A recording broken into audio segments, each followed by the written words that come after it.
Earnings versus expectations. What actually moves the price?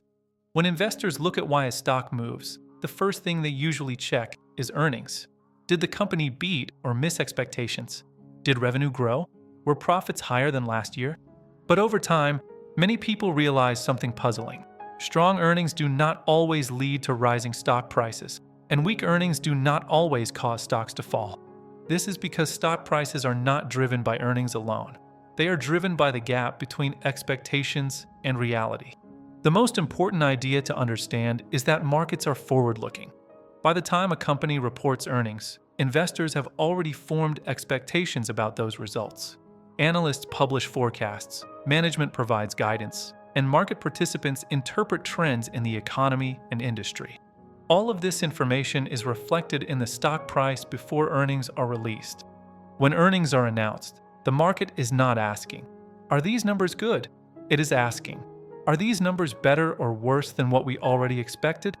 This is why earnings beats can sometimes disappoint the market.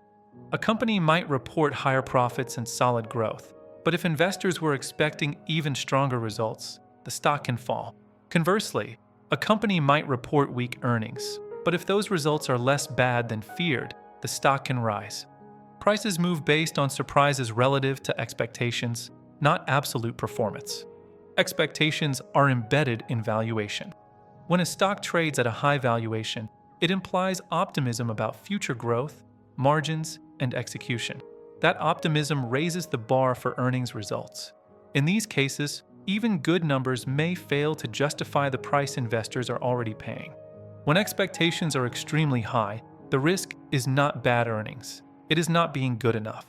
Guidance often matters more than the reported earnings themselves. Markets care far more about what comes next than what already happened.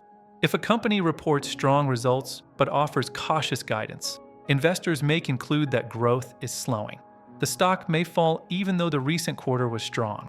On the other hand, weak current earnings combined with improving forward guidance can lift the stock.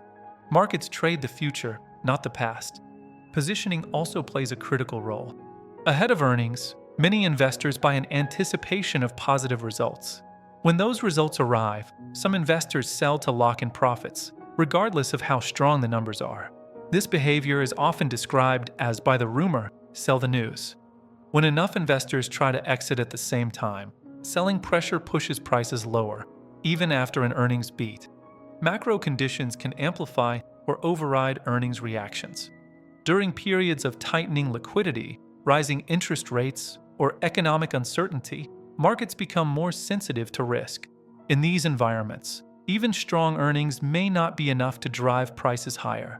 Investors may prioritize safety over growth. By contrast, in periods of abundant liquidity and optimism, weak earnings may be forgiven or ignored. Earnings quality also matters. Investors look beyond headline numbers to assess sustainability. Are profits driven by genuine demand or by one-off factors? Are margins improving because of efficiency or because of temporary cost cuts? Are revenues growing organically or through accounting adjustments? If earnings appear fragile or unsustainable, markets may react negatively even if they technically beat expectations. Another important concept is earnings momentum. Markets tend to reward acceleration and punish deceleration. A company growing earnings at 20% may see its stock fall if growth slows to 15%, even though growth remains strong. What matters is the direction of change. Markets are constantly trying to identify turning points. Over the long term, earnings do matter. Strong, growing profits eventually support higher stock prices.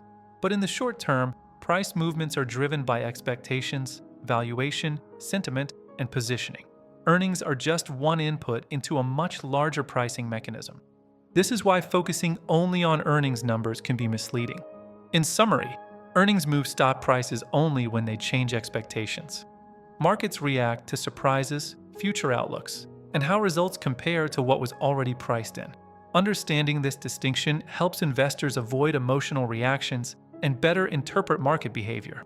Stock prices do not reflect how well a company performed. They reflect how reality compares to what the market believed would happen. Once you understand that, earnings reactions start to make sense.